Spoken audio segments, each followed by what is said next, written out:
This is the Cycling Over 60 podcast, Season 2, Episode 55, hashtag Powered by Potatoes, and I'm your host, Tom Butler.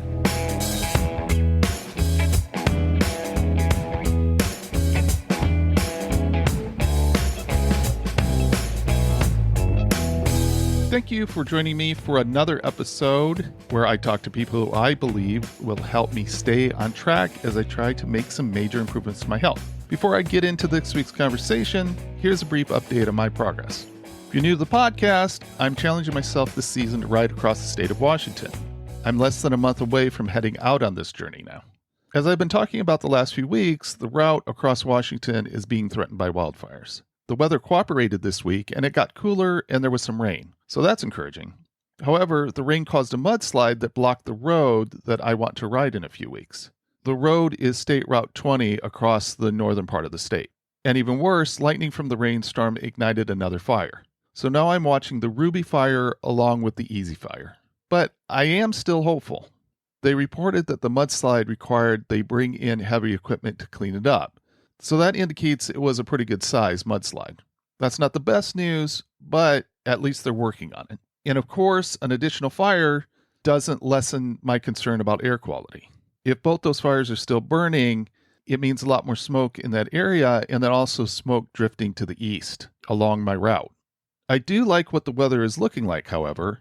It looks like there's going to be 3 days straight of rain and lower temperatures in the area of the fires. Crossing my fingers, that means less fire activity without lightning sparking any more new fires. Maybe it could even be raining during my ride. That would take care of the air quality concerns for sure. As part of the prep for the trip across Washington, I'm doing 3 days of riding this weekend. I'm riding the Cascade Bicycle Club Port Townsend Tour. The tour only covers 125 miles in 3 days, but it includes over 7,300 feet of elevation gain. So I see this as a good test to see how I can handle multiple days of decent climbing. I'm extra excited about this ride because my wife Kelly is joining me for the first time on a group ride. I am a little anxious also. While it is a small possibility, she could end up hating the experience, and then I'd be super disappointed. One concern is that it looks like it's going to be pretty cool, only up to the mid-60s, and then also some rain for at least a couple of the ride days. We've spent the last few days getting Kelly set up with rain gear, but we won't have a chance to test the gear before we get out on the ride. If you're new here, Kelly has only recently decided to join us in our cycling trips. We got her a cruise bike, and it takes a bit to get used to. She doesn't feel completely comfortable yet riding with one hand for very long. We decided to rig the bike up with a water bladder rather than have her trying to get a bottle in and out of a bottle cage under her seat or behind her head. Unfortunately, they don't make a hydration pack anywhere close to how we need it designed, so it's going to take some messing with to make it work. Another problem we had to solve was how to get a bag on her rear rack. I love the Topeak MTX Quick Trek system, but none of their racks fit the cruise bike. I was excited to find that Topeak makes a slick adapter to put on any rack, and then the bag can slide into the adapter. When I say any rack, it is any rack that is between 90 and 120 millimeters width. Unfortunately, I didn't read close enough to see that width, and when the adapter came, I learned that Kelly's rack is wider than 120 millimeters. The truth is, I am glad that I didn't see the width requirement, because I probably wouldn't have bought the adapter if I had. And while it didn't fit perfectly, it only took a few zip ties to make it so the rack works great. I want to find a different solution in the future and get rid of the zip ties, but it will take a bit of fabrication to do that, and it is certainly fine for now. I'm currently doing a training route that is specifically meant to challenge me so that I get stronger for climbing. Anything above around 4% grade really slows me down. My hope that stressing my muscles climbing a 14% grade will stimulate my body to add muscle and also improve glucose transport into my muscles. I do that climb twice on a 33-mile route. I'm really happy that this week I set a new PR for the segment with the climb. My previous PR was 3 minutes and 7 seconds. I was able to set a new PR of 2 minutes and 49 seconds. I see that as a significant improvement. When I do the climb, I am hitting what I believe to be 95% of my max heart rate. I believe it will really improve my climbing strength by spending what ends up being a combined 5 minutes plus to do those 2 climbs at that intensity during my 33-mile route. To give a comparison between me and others, Strava shows that the fastest riders do the segment in a minute and a half. If I look at men my age, the top times are around 2 minutes. And with people my weight, I'm pretty close to what everybody else is doing. I would be thrilled to be able to do the segment in 2 minutes and 30 seconds. But I'm really not comparing myself to other people. The only reason that it's good that I will improve on that segment is that improvement means that I have stronger leg muscles and that those muscles are better at consuming glucose. I do think this weekend will give me some indication about whether or not this route is improving my strength.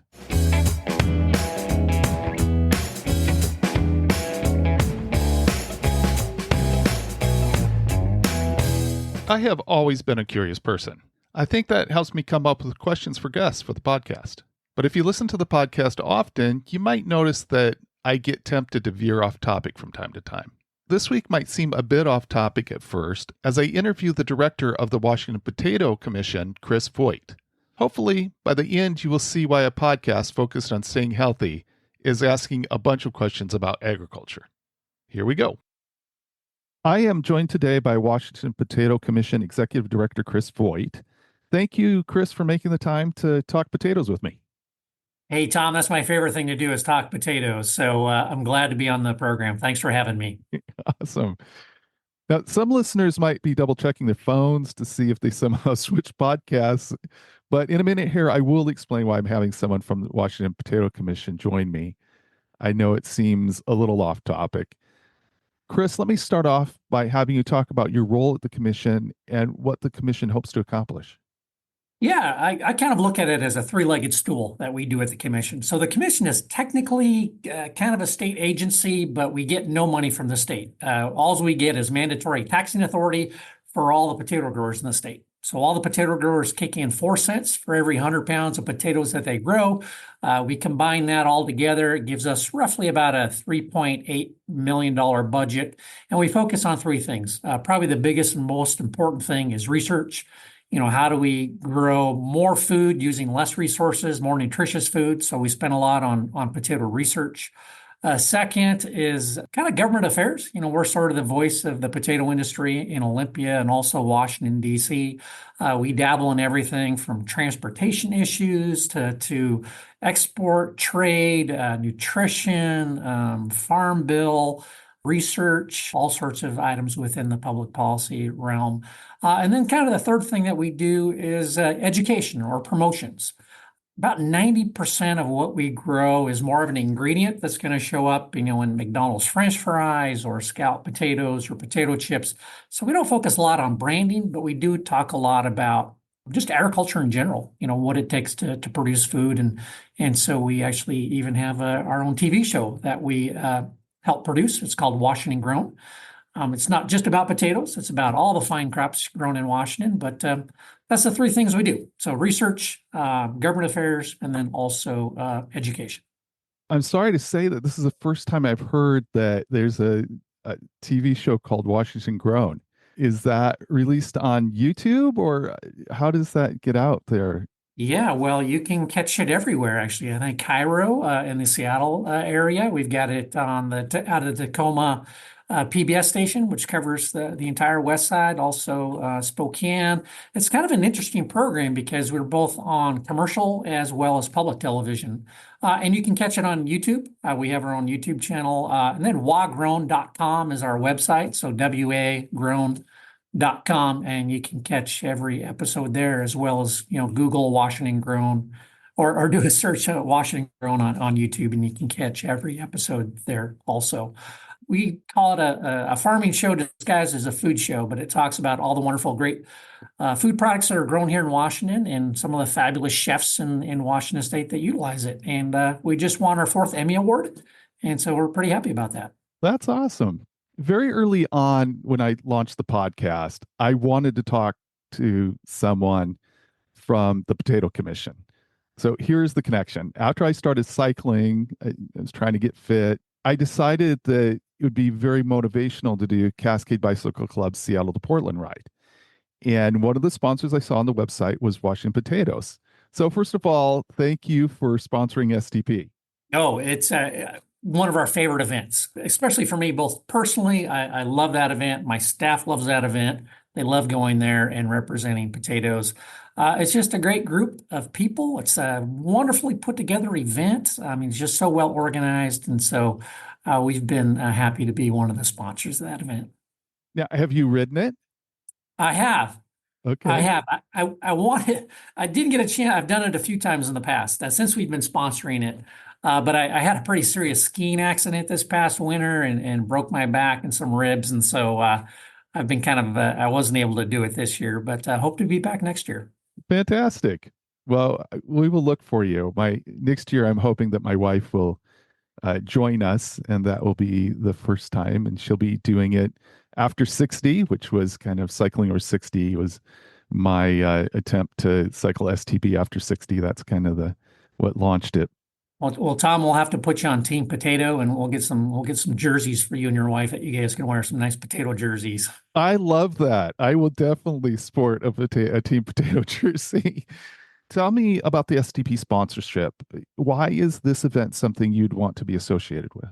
Really because I think endurance athletes or athletes who, are running marathons or doing events like STP are very conscious about what they eat, what they need for fuel, what they need for muscle recovery.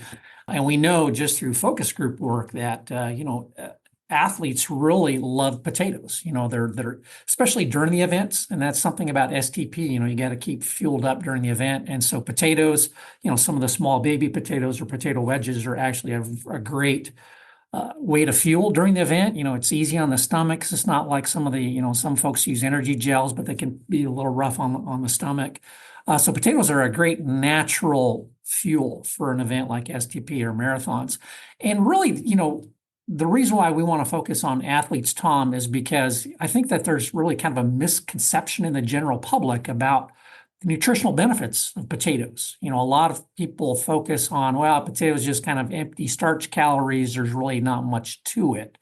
And so we figure if we can partner with athletes who are very serious about their performance and want to eat the best foods for that performance, that's a great way of trickling it down to the mainstream public of getting that message out there about how incredibly important potatoes are and how they can really play a strong role in nutrition and athletic performance. So that's one of the reasons why we sponsor STP. We're also involved in Bloomsday and Spokane.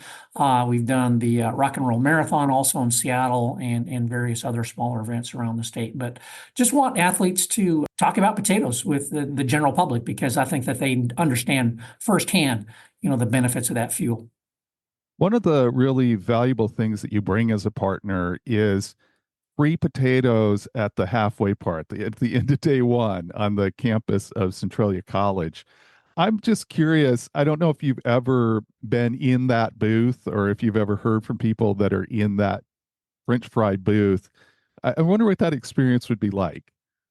Uh, you know, uh, like I said, it's our staff's favorite event. The people that come to our booth, and we have free French fries, nice hot. We've got this portable van, almost kind of like an outdoor food truck, where we can slide out some fryers and make some great Washington French fries and get them seasoned up for folks. But they love it because the bike riders are just so grateful and thankful and recognize, just the benefit of having that, getting some calories in you and and who doesn't love French fries, right?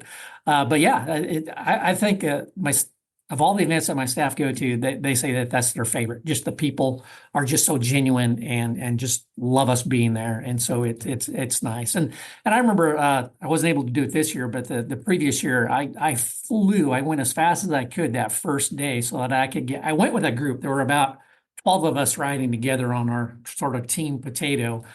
And I was with them for about the first 40 miles, and they were kind of taking their time and making all the stops and enjoy because this was the first STP for a lot of them. And so they were, taking advantage of all the stops. But I kind of wanted to spend some time in the booth, so I shot out in front of them and got there so I could spend, a couple hours in the booth. But just a wonderful crowd and just such a great vibe. Everybody's so incredibly supportive of one another, and it's just a wonderful event. It's really cool to me. I mean, French fries get promoted like at the beginning of the race. Like, the race organizers like, don't forget you got free fries in Centralia, and there's quite a bit of an excitement. And when you've gone 100 miles or whatever, just that thought of having French fries is quite the thing. It really is. And I'll never be a person out there promoting French fries as a health food, right? But they're actually not too bad if you look at them. I mean, there's three ingredients. It's not an ultra processed food, right? It's made from a potato. It's just simply sliced potato that's grown from the earth, and you cut it into long, thin slices, and you cook it in some healthy unsaturated fats. Then you season it with a little bit of salt. So and actually, one of the weird things I did, man, I don't know, about 10 or so years ago is I went on an all potato diet where I ate nothing but potatoes. And my doctor actually made me add French fries and potato chips to that potato diet to make it healthier, because there's no fat in a potato. And so we actually had to add the fats from the cooking oils so I could get the essential fatty acids that my body needed. So yeah, eat French fries. Don't feel guilty about eating them. Don't eat them every meal, but sure enjoy them. Don't feel guilty about it. I think it's impossible to question the executive director of the Potato Commission's commitment when he goes on an all potato diet. Yeah, it was not a well planned out deal. It was kind of a gut reaction to a USDA effort. The USDA, there's a program called WIC, stands for Women, Infants, and Children. It's kind of like a supplemental feeding program for women and who might be pregnant or with small children, getting a few extra dollars in their pockets. It was originally kind of a dairy program. It was extra money for moms to buy milk and dairy products for their kids. But then the USDA did a study and they said, well, the WIC population is deficient in potassium and fiber and folate, vitamin C. Probably the best way to deliver those nutrients is to allow them to use their WIC dollars, not just for milk and cheese, but for fresh fruits and vegetables. And so that's what the USDA did. They came up and said, okay, WIC mothers, you can now buy any fruit or vegetable you want except the potato. I was like, what?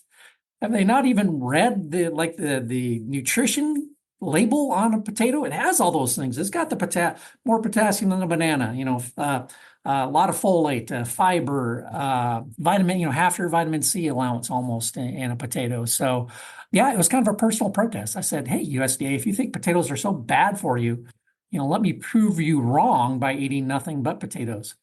I think I was watching a lot of Mythbusters at the time. And so it was kind of worst case scenario. If people think potatoes are so bad for you, why don't you eat nothing but potatoes and see if you can live off of them for 60 days or so. I love that. I really do. You might be surprised after I talked so much about the French fries at the halfway point that I passed up the French fries this year. But the reason for that was that we actually had a baked potato dinner for us where we were staying that night. And that was just super awesome. We had a mix of meat eaters and vegetarians. And I put in a request that next time they do it with some vegetarian chili.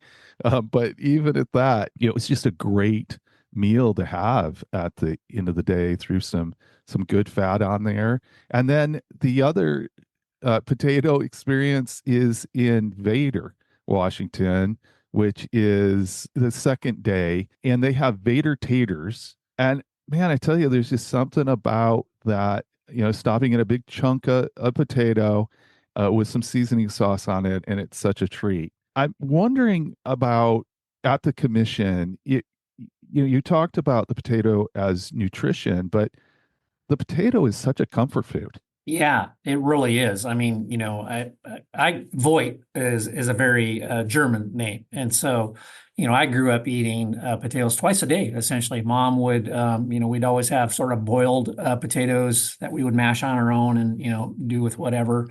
And then the leftovers, we would fry up in the morning for breakfast. And yeah, there is just a lot of comfort. I mean, what's Thanksgiving without mashed potatoes, right? There's just a really sense of gathering around the table and enjoying a meal. And it seems like potatoes are part of those, key family gatherings. And so it brings a lot of comfort and a lot of nutrition and just a lot of satiety. I mean, kind of fills up your gut, eating a nice potato soup or potato stew on a cold winter day.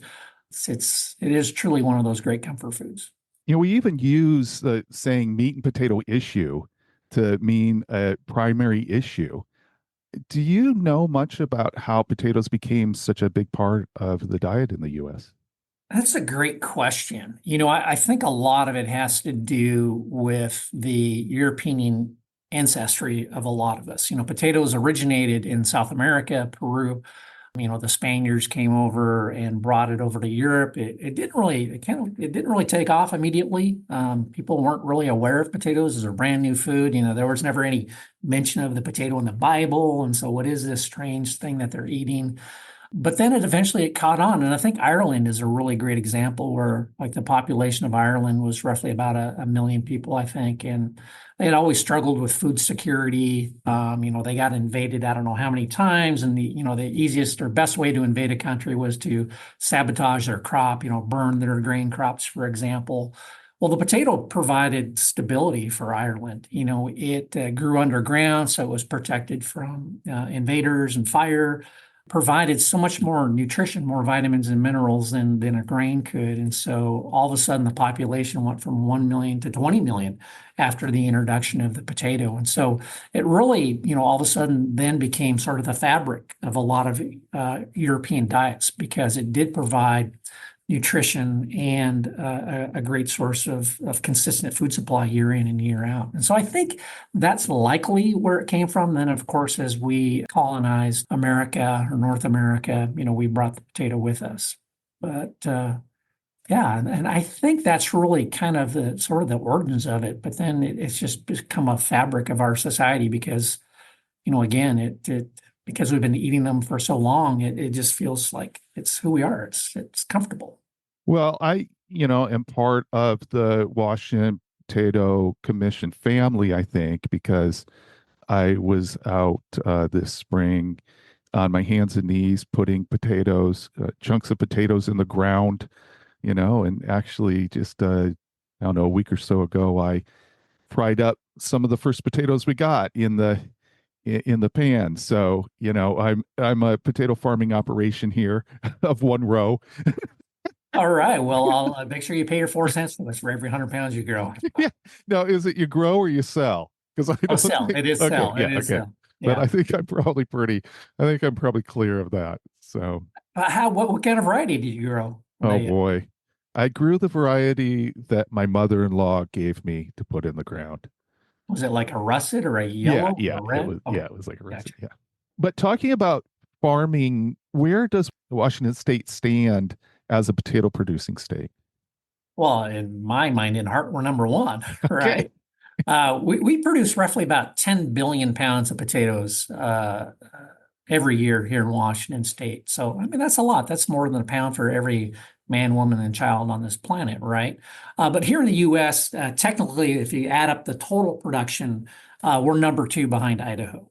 But what really is the distinguishing factor between us and Idaho is that we actually have the highest yields in the world. So we can actually grow more potatoes, more food on an acre of ground here in Washington than they can in Idaho or literally anywhere else in the world. We're 50% higher than the US average. Usually, we're averaging right around 30 to 32 tons of potatoes that we grow per acre, whereas the US average is probably closer to about 25 per acre. So, That's interesting. yeah. Now, We just have, it's just that northern elevation, we've got that northern latitude where we get long, sunny days, they're warm, kind of cools off at night, a long growing season. Potatoes just love Washington State, and it's that kind of light, fluffy, volcanic soil that we have. That's also really critical to good potatoes. And then, like 90% of the potatoes grown in the state are on the east side where we don't have a lot of natural rainfall, and so we supplement with irrigation, and so we're able to provide the exact amount of water exactly when the plant needs it. And so it's not like other states that rain or Mother Nature is interfering with their potato production. It's almost like we're growing it in a lab because we can be so precise. on how we manage it. So that makes a big difference, and that's allowed us to have the highest yields in the entire world. I want listeners to be thinking here for just a bit about how many varieties of potatoes there are in the world.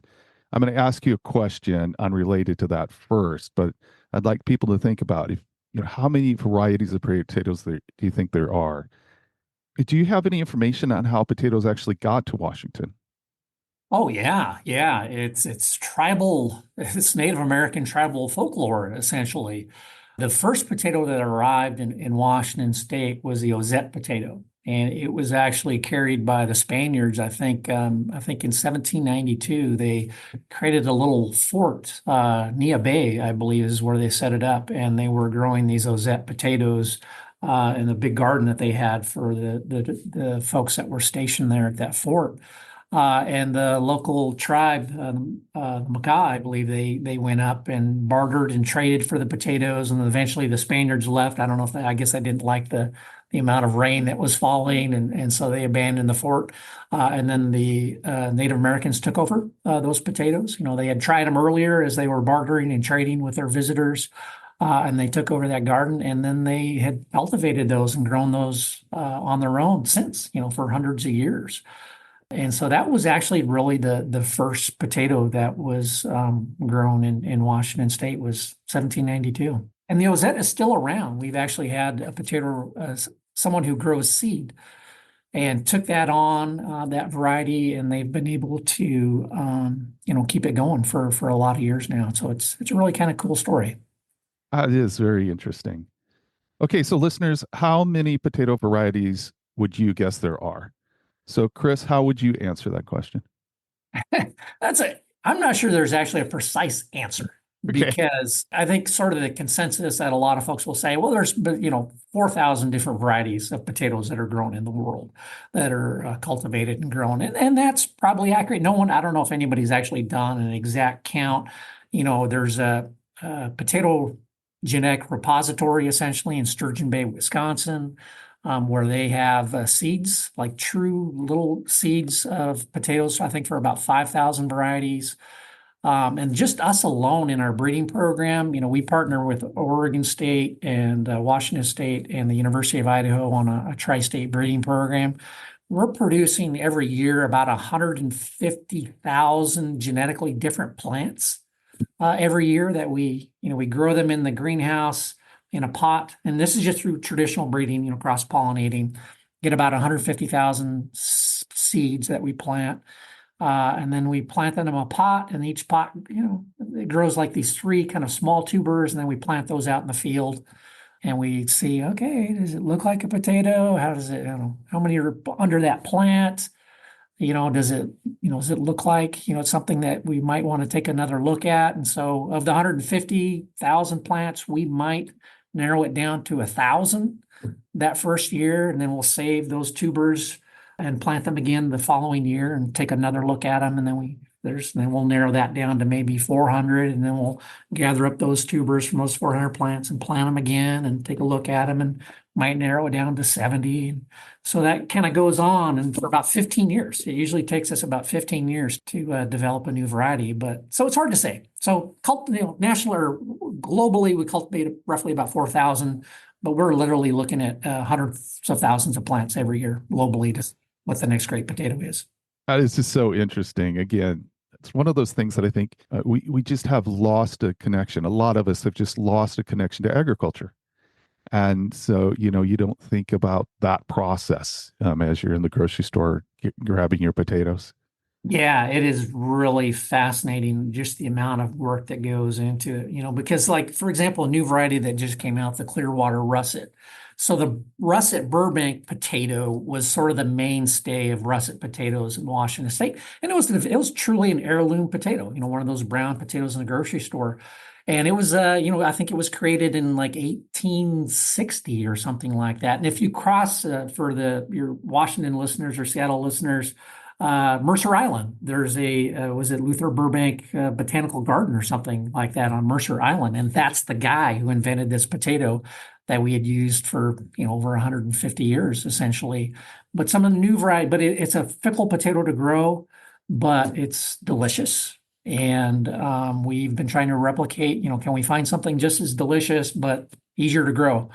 And we found some. We found some that use, significantly less water, less fertilizer, that are more resistant to pests and diseases, that are more consistent, higher nutrition. And so that's what we're trying to do is, we try to build upon the legacy of the past through just traditional breeding to create that next great potato. So yeah, there's a lot of work that goes into it. And if you watch the television Washington Grown, you can learn about some of that science in agriculture and have a better connection to farming. So thanks for bringing that up, Tom. Yeah, for sure. Can you talk about the properties of potatoes that determine how they get chosen for recipes? There's the potatoes that are baking potatoes, there's boiling potatoes. What are those different properties?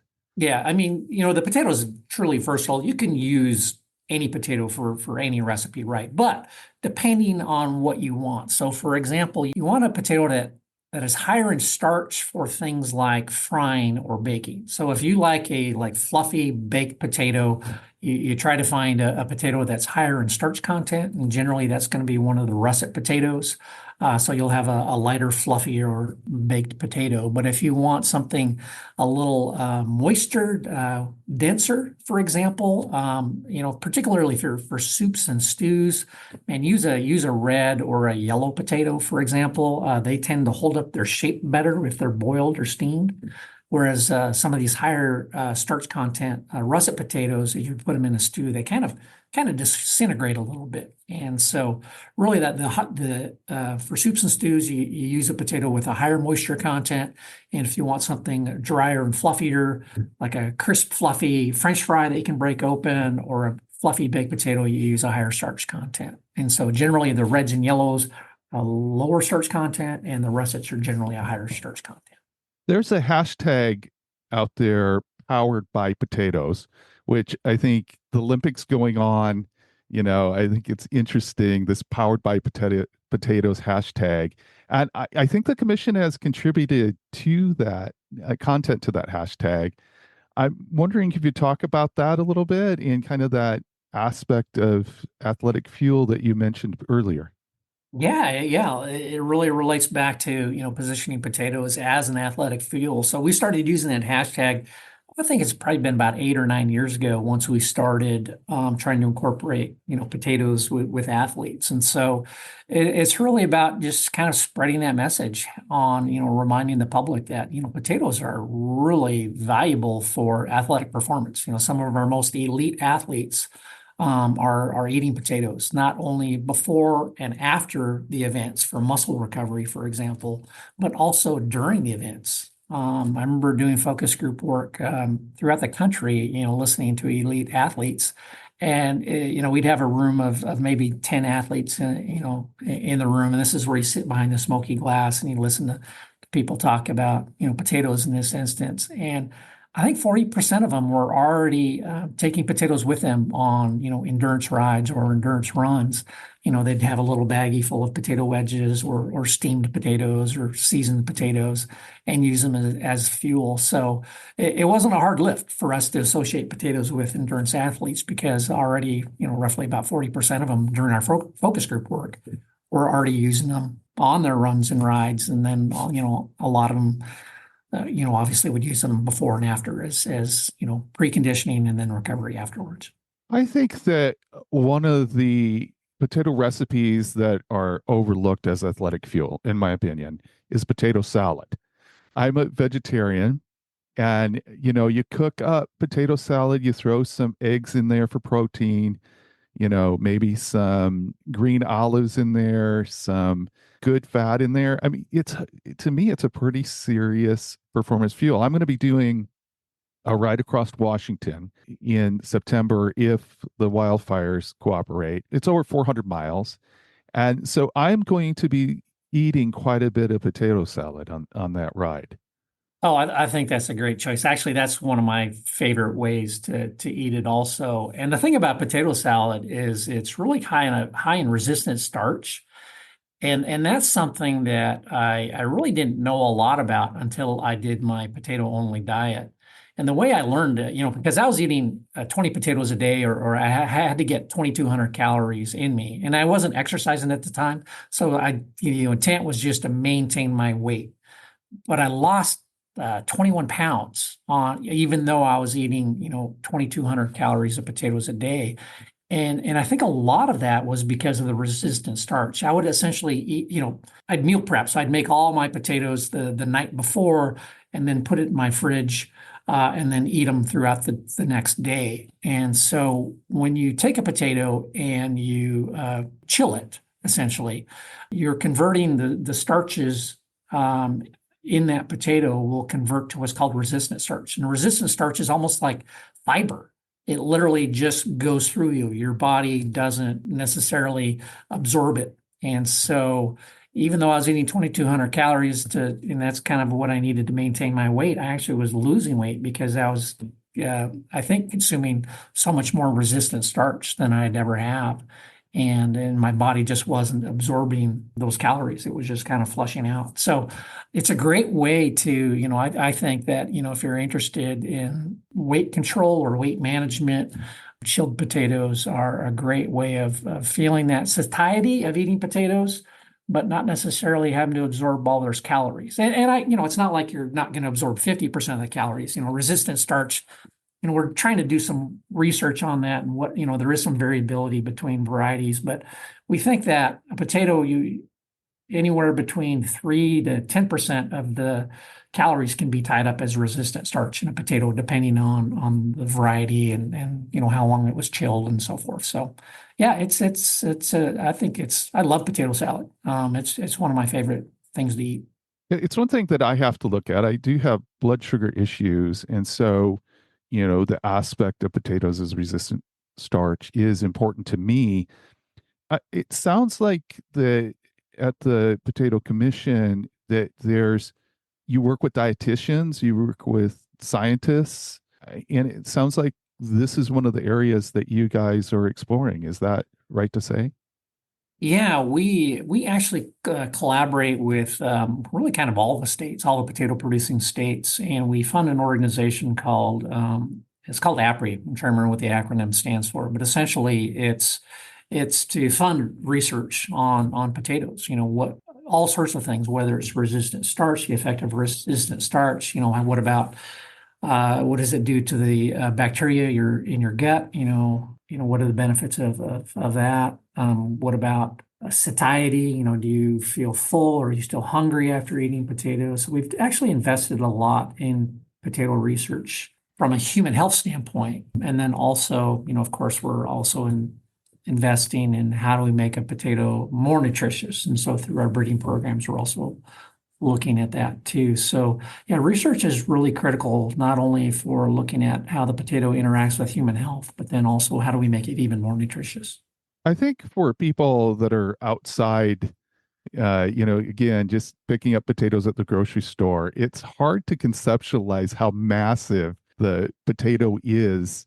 And I remember I saw a huge facility. I think it was in Othello, Washington, which is central state. I don't know, eastern part of Washington. And it really left an impression on me. I'm wondering if you could give a sense of the scale as far as how many Washington potatoes are produced and consumed. Yeah, well, Othello is actually the French fry capital of the world. Okay. They have that designation, and because Washington State has the highest yields and also the most consistent quality of any growing region, we've attracted a lot of potato processing or so like French fry manufacturers, for example, and that's what Othello has. But the scope and scale are huge. I mean, again, we're producing about 10 billion pounds of potatoes, and I think the most impressive thing to see is the potato storage, where actually growers store these. They're buildings that are at least the length of a football field. Some of them are 3 times the length of a football field, and they're about 25 feet high. And they have the floors are either concrete, and they have these vents in them where They're shooting up all this kind of cool air and moist air because potatoes in storage, you want to keep them cool. You want to keep them moist so they don't shrivel up. You got to keep some moisture in the air. And if you walk in there, and there's usually they have catwalks where you can walk kind of down the middle of it. I mean, it is impressive to see potatoes stacked, 25 feet high for, 300 yards deep. I mean, it's amazing. It's like, how can how can people eat all that? I mean, there's just no possible way. And yet that storage, will only last maybe a week and a half. It takes a week and a half to go through all that to make them into, whether it's selling them into the grocery stores or making them into French fries. And so there's literally these potato storages. I don't know exactly how many we have, but there's hundreds of them. And we go through a big building of French fry or potatoes like that, every week. Well, I don't know if they do tours. Do they do tours of those facilities? I can't imagine. I think they probably have to control it pretty heavily. Yeah, we're kind of, there's a lot of food safety laws, kind of food security laws. And so, but I think,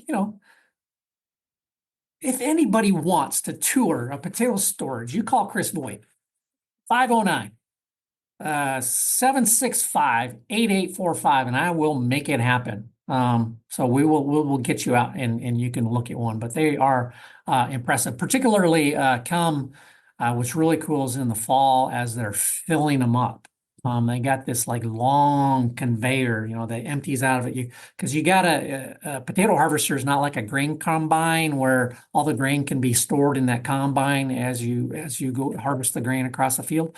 Potato harvester just literally lifts the potatoes out of the ground and puts it into a truck and tries to eliminate all the rocks or dirt clods and so forth.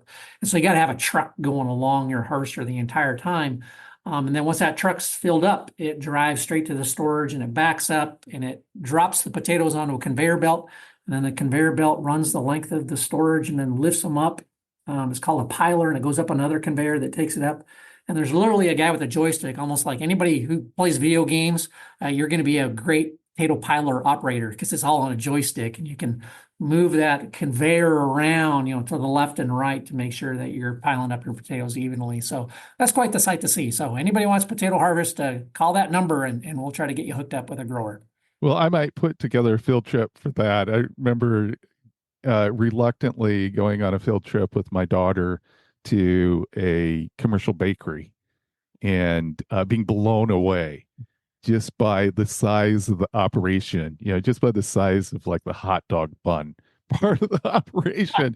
And so since then, I find things like that fascinating. So maybe I'll have to figure out some time to put together a field trip to a potato Awesome. storage facility. You mentioned that the commission is really, I'm going to say a collaboration, Washington State government with potato growers. And I think probably a part of that is because there's a lot of economic value to the state from potato farming. Can you talk about that a bit?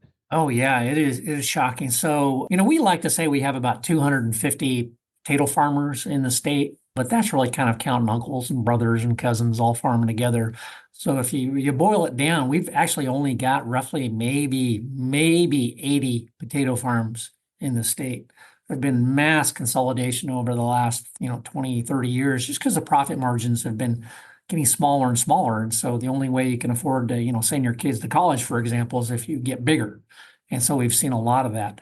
Just those 80 potato farms are responsible for over 36,000 jobs in the state, just because of, like I said, 90% of what we grow, we're adding value to in the way of creating, whether it's instant mashed potatoes or scalloped potatoes or French fries or hash brown patties or tater tots or potato starch, we're making all these products. So it's a lot of jobs. We also export roughly about anywhere between 50 and 70% of what we grow is actually headed overseas. For example, if you were to go to McDonald's in Japan, there is a 95% chance that the French fry you ate in Japan McDonald's came from Washington State.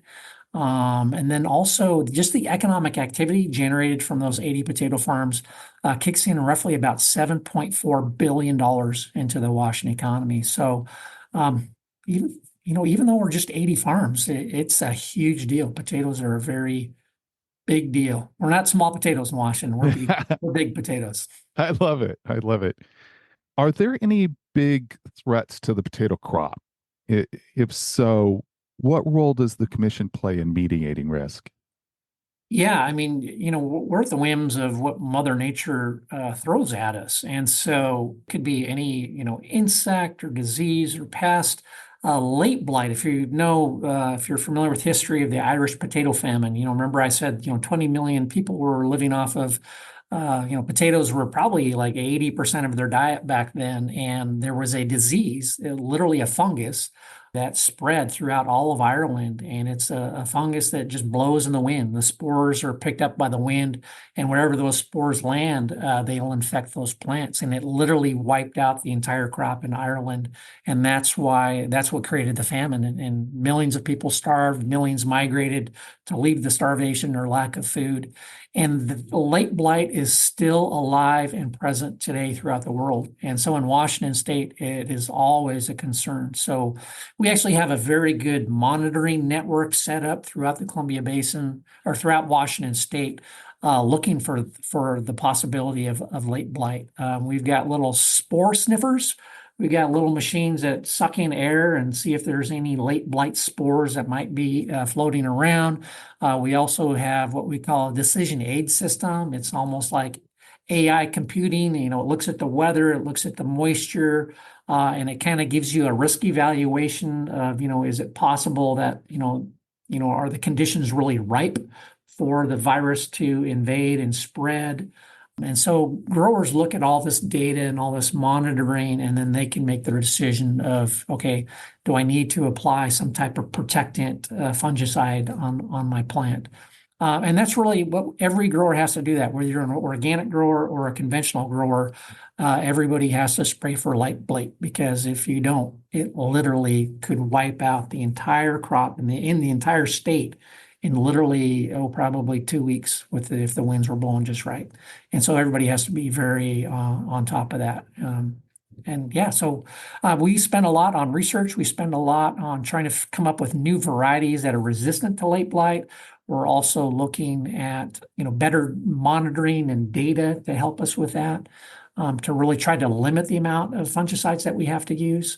So yeah, we're heavily invested in trying to do research to really kind of put late blight to bed forever so that we don't have to worry about it. But like I said, it's been around for, a couple hundred years anyways.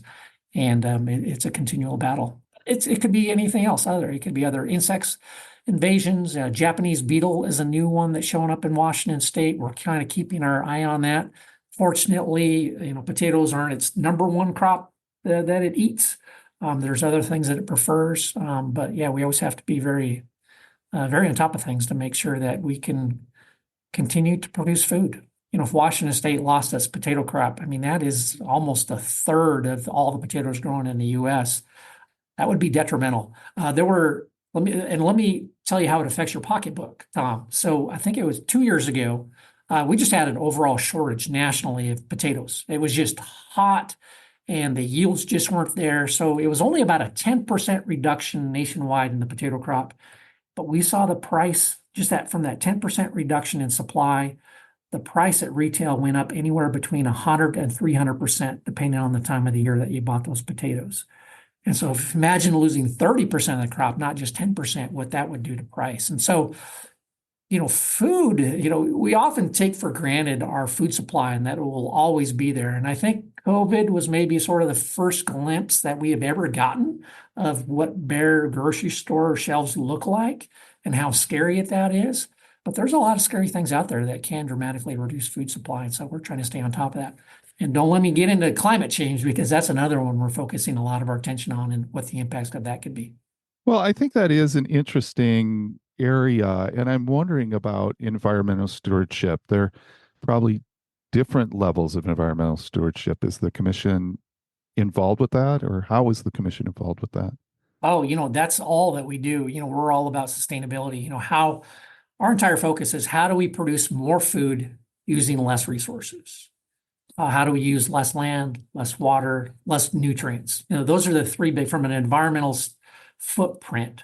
The three biggest thing, I mean, we got to grow food, right? And so you're going to have some type of footprint on the global stage.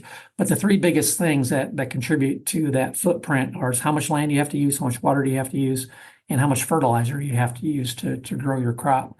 And so we've been trying to figure out how to be even more efficient than we ever have. And it's funny because, we have gotten so far in water use efficiency. I thought that we couldn't get any better. And then someone came up with this really cool idea of like dragging these soaker hoses across a field. It's called mobile drip irrigation. So right now, I don't know if you've ever flown over eastern or central Washington, you see these round crop circles. Those are called center pivots. It's sprinklers that kind of run on an arm that go in a circle and can go around. Well, we have to have these like low pressure drop nozzles that are super efficient and don't use nearly as much water as we used to use in the past. But now dragging, instead of these sprinklers, we actually use like soaker hoses or just dragging soaker hoses around the field. We've been able to reduce water by another 20%. And it's like, I didn't even think that was possible. I thought we had sort of reached the plateau of technology on how we can get better. And the soaker hose doesn't work for every crop, and we're still trying to figure out. It's brand new. I know we actually just got a Gates Foundation grant to help us hook up another 20 growers to do some more trial work and experimentation. But we're using, for those that the limited experience that we've had it so far, 20% reduction in water. And because the water's not hitting the leaves anymore, water on the leaves create an environment for bacteria and fungus, we can actually use less fungicides. So again, it's another sort of sustainable win by just having creative, innovative people in the room to come up with some of these solutions. So technology plays a really critical role in helping us figure out how to grow more food using less resources. It's just a fantastic illustration of the things that go on behind the scenes when it comes to food production that people just don't think about. Just every day there's work being done to secure our food supply. Yeah, one of the interesting challenges, Tom, I'd mentioned climate change. What Washington, our temperatures might not necessarily, the maximums won't get hotter necessarily, but we're going to have longer durations of heat, which can impact food production. But really, the scariest thing is what's going to happen up in the Cascade Mountains, because while the maximum temperatures won't necessarily be significantly higher, the minimum temperatures will. And so what that means is our winters will be warmer, and we have the real possibility of losing all that lower elevation snowpack. And we rely on the snow in the mountains as sort of our water reservoir. We want it to sort of melt off slowly in the spring and summer and deliver nice, cold, clean water to our streams for fish as well as for food production. And so we've got to figure out how are we going to manage that now? How are we going to still be able to grow food or maintain the level of production that we have with potentially a reduced water supply? So that's something we have to figure out. And then the scarier part is California is a much more dire circumstances. So, California's Central Valley particularly is sort of the salad bowl of the U.S. And they're going to have to permanently retire anywhere between 1 and 2 million acres of irrigated agriculture. And we're already starting to see some of those crops move north. I know one of the big tomato companies who makes a very world famous ketchup. They're interested in moving to Washington State, and this is the second year they've planted, I think, 5 acres with about 10 different growers to see how the yield and quality look for tomatoes in Washington State. But they're looking at moving up tomato production in Washington because they know, for example, the Columbia River is a much, much more sustainable water supply than what they've got in California. So even though our Cascade Mountains, we got to figure that out. The headwaters of the Columbia River in British Columbia look really, really good for climate. And so the water supply is going to be very good in the Columbia River. And so that's why a lot of California crops will likely have to move to Washington State. There's so much connection there, and things are interrelated and everything. It's important to have a broad perspective of things for sure. Yeah, and you gotta have ketchup with French fries, right? So Yeah, I know my wife. I mean, that is definitely like anytime you fry a potato, it has to have ketchup with it. So now it seems like everybody knows about potatoes, and so I think about marketing, like, are there still ways to expand domestic consumption of potatoes? Yeah. We like to think so. Potatoes are America's favorite vegetable. We eat more potatoes than any other vegetable out there. Roughly, I think around right around 125 pounds of potatoes. Most of that is, I'd say probably about 60% of that is in the form of a processed product like a French fry or hash brown or tater tot. But we're still eating a lot of fresh potatoes. And so, the challenges from a marketing perspective is because potatoes are so prevalent and they're out there and they have if you look at, I mean, every other food group would love to be potatoes because we're on so many menus across the country. I mean, can you imagine, like Brussels sprouts? I love Brussels sprouts, for example, but you can't find them on every menu in the country, right? Or potatoes, it's pretty close.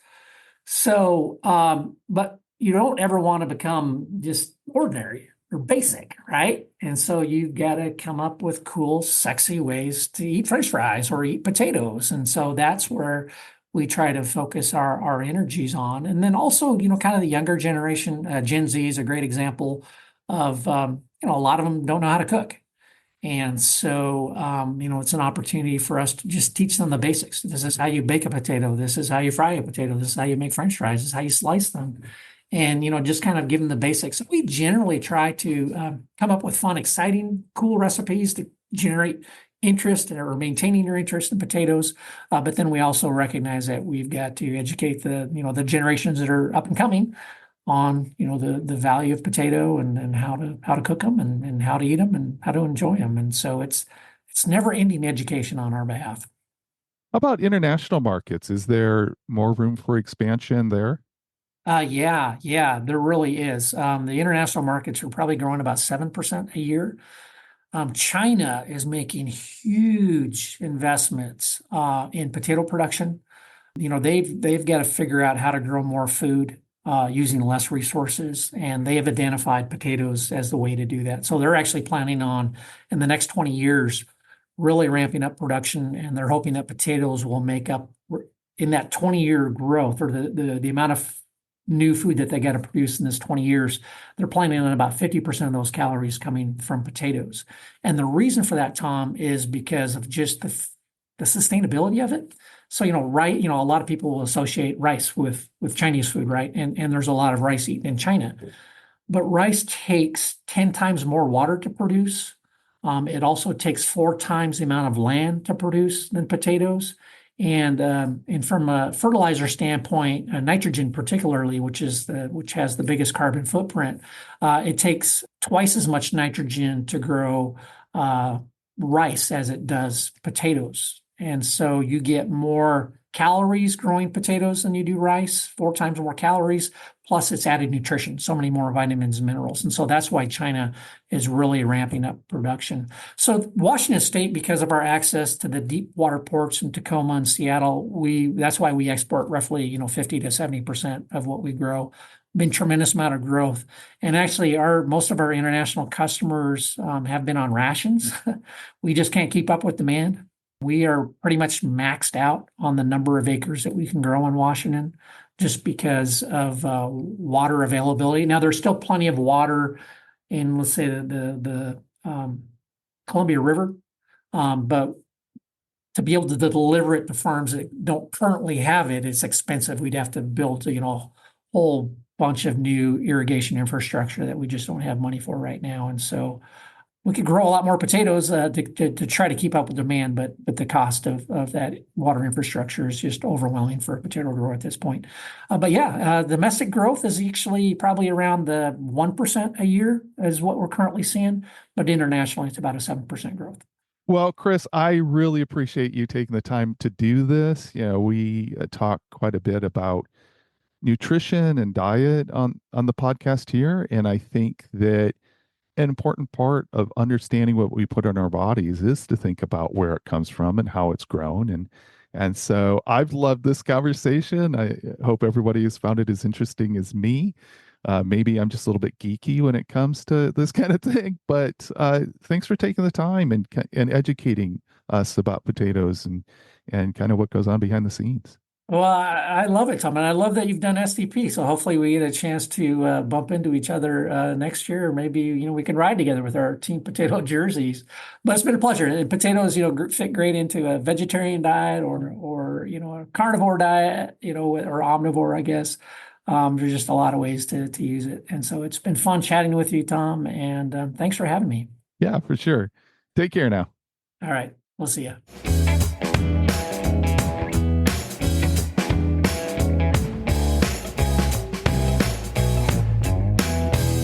As I said in the interview, I believe part of thinking about what we should be putting in our bodies is learning about where our food comes from. I grew up in an agricultural area, but most of my adult life has been spent far from farms. As a result, I don't visually connect what I see in the stores with how things are produced. I really meant it when I said that I would like to visit a potato storage facility. What it takes to feed the world is staggering when you see the scale at those points in the system. It's a good reminder that if we want high food quality, we need to find every opportunity to advocate for a system that sees food quality as the most important measure of system success. However you choose to eat potatoes, yes, I am taking it for granted that the vast majority of you eat potatoes. And however you eat them, I hope they are fueling some fantastic cycling adventures. And remember, age is just a gear change.